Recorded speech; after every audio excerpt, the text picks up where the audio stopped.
Meta வந்து வாட்ஸ்அப்பை வாங்கினதுலேருந்தே பார்த்தீங்கன்னா ஒரு மினி இன்ஸ்டாகிராமாவே நம்ம வாட்ஸ்அப்பை வந்து மாற்றிட்டு இருக்காங்க.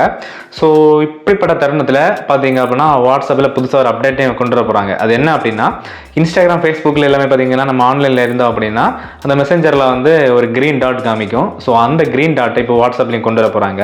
இது எந்த மாதிரி ஒர்க் ஆகும் அப்படின்னா, நம்ம நார்மலாக நம்ம வந்து வாட்ஸ்அப் சேட்டுக்குள்ளாடி போனோம் அப்படின்னா ஆன்லைனில் இருக்காங்களா இல்லையா, லாஸ்ட் சீன் எல்லாமே பார்த்துடலாம்.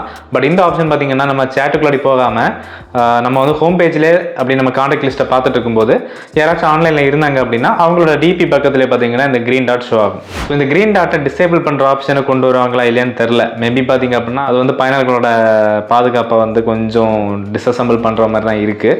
ஏன்னா நம்ம ஆன்லைன் அப்படிங்கிற விஷயத்தை வந்து நம்மளால் ஹைடும் பண்ணிக்க முடியும், அன்ஹைடும் பண்ணிக்க முடியும். சேம் டைம் பார்த்தீங்கன்னா இந்த டாட் வந்து க்ரீன் டாட் வந்துச்சுன்னா அதுவும் நம்ம ஆன்லைனில் இருக்கிறத காட்டி கொடுத்துரும். ஸோ அதை வந்து ஹைட் பண்ணுற ஆப்ஷனும் கொண்டு வந்தாங்க அப்படின்னா இன்னும் பெஸ்ட்டாக இருக்கும். ஸோ இந்த க்ரீன் டாட் அப்டேட்டை பற்றின உங்களோட கருத்துக்களை சொல்லுங்கள். இந்த அப்டேட் கொண்டு வரலாமா வேண்டாமா, நல்லதா கெட்டதா அப்படிங்கிறது உங்களோட தாட் வந்து சொல்லுங்கள்.